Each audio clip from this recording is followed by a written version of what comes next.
One of the most common complaints I get on this channel is, needs more black metal. Needs more black metal. Where's the black metal? Needs more metalcore. Needs more this. Needs more that. Well, you want some black metal? Well, I'll give you some black metal. Massive Cauldron of Chaos from 1349. This is take 2 because I kept calling it Massive Cauldron of Death, which is just a weird idea. Probably just as easily could be called that, but we have to go with the actual title, you know, and I'm not perfect. That's been proven many times.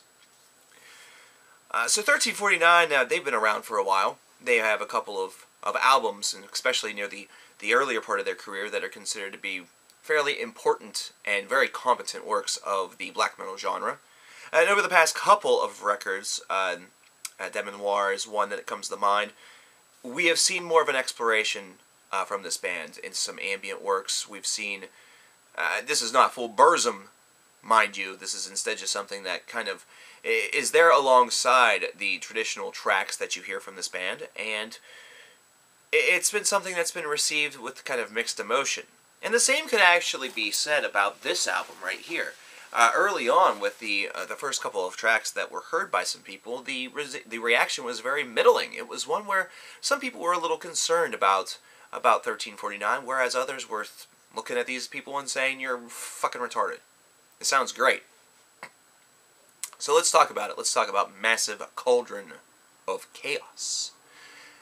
First off, this is an album that doesn't need a track that is exceptionally lengthy, you know, like a 6 or 7 or 8 minute long song, in order to really reinforce what it's all about. In fact, you're going to also see a track on here that is not even 2 minutes in length, and immediately everybody who listened to the last couple of records are going to think, well, there's the ambience.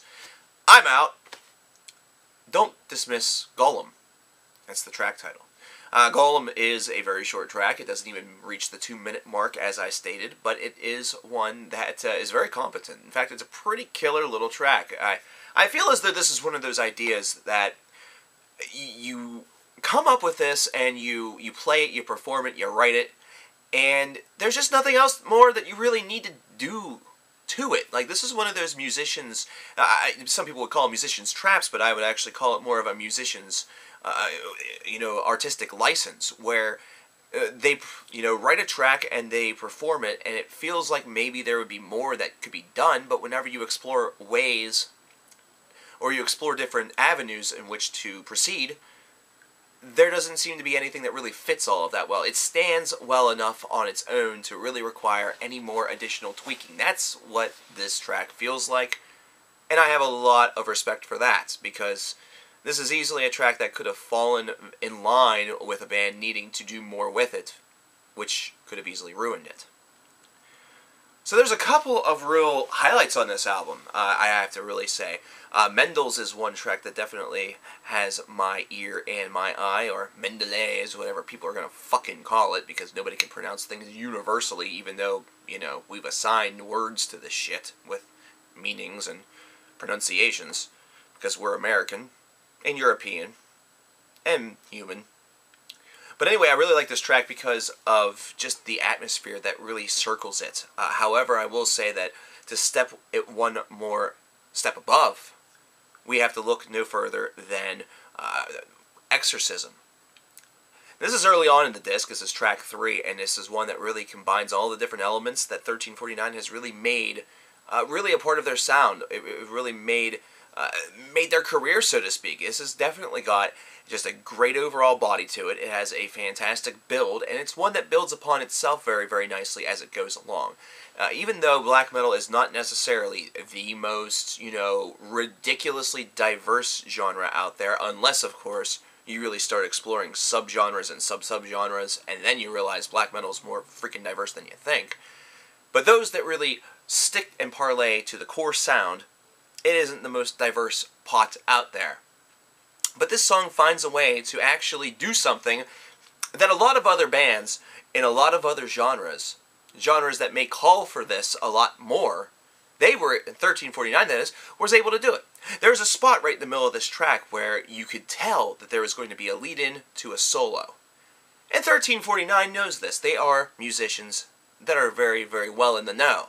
So they deliver us a solo. They deliver us a soaring, a searing solo, one that continues to perpetuate the darkness and the atmosphere that's being represented on this track. It's something that felt exceptionally necessary, but they do the one thing that a lot of other bands fall into the trap of doing. They decide to extend the solo. This is not a solo that's over in 10 to 15 seconds. It's instead one that goes on for a little while.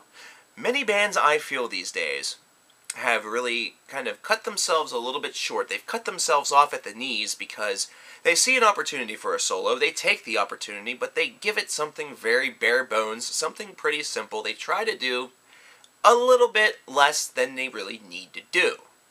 Does every band and every song need a minute-long solo? No, because that would get monotonous, that would get ridiculous, that would get trying on a listener.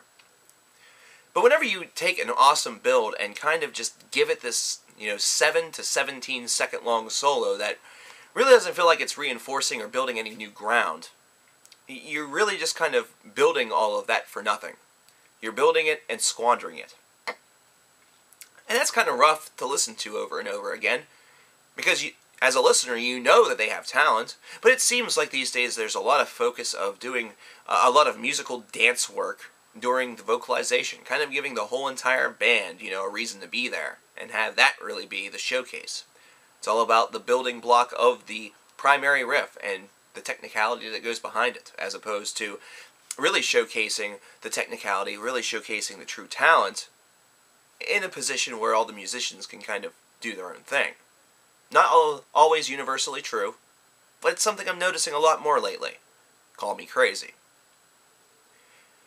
Speaking of monotonous, speaking of things that kind of get a little old, the latter portions of this album do tend to slow up a little bit. Not pace-wise, but just they don't have the same punch. They don't pack that same power. They don't have the same lasting sensation than the first half of this disc really is able to kind of give me. The last two tracks, Chained and Godslayer, Chained really tries to do its best in order to really grip me and to keep me on board. It really had the opportunity to showcase itself as being a great track, and it did a lot of great things that kind of illuminated that, but I don't consider it to be really all of that much of a highlight, because I feel like it just didn't do enough.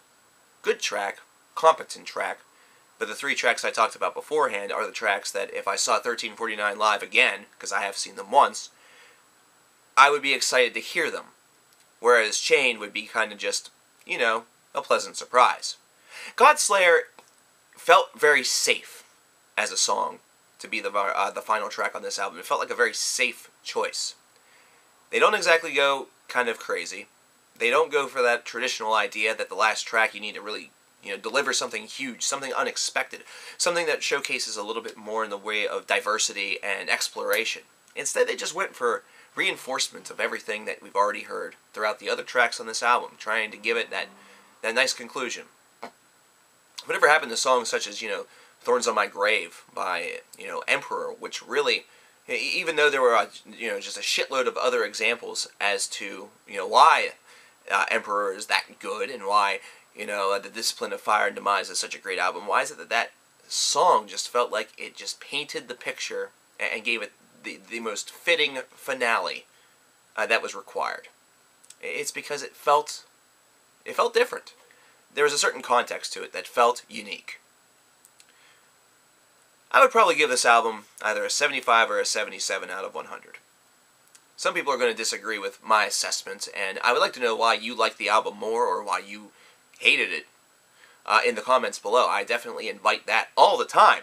In fact, you should tell your friends, and they should definitely do the same thing, principally because that's how we get discussions together, and that's how we're able to bond as fans, and all that other happy, fun shit. I felt like this album had tremendous potential. I felt like that this would be one that could potentially reach the upper echelon of their career. However, instead it feels like it's going to be just kind of middling.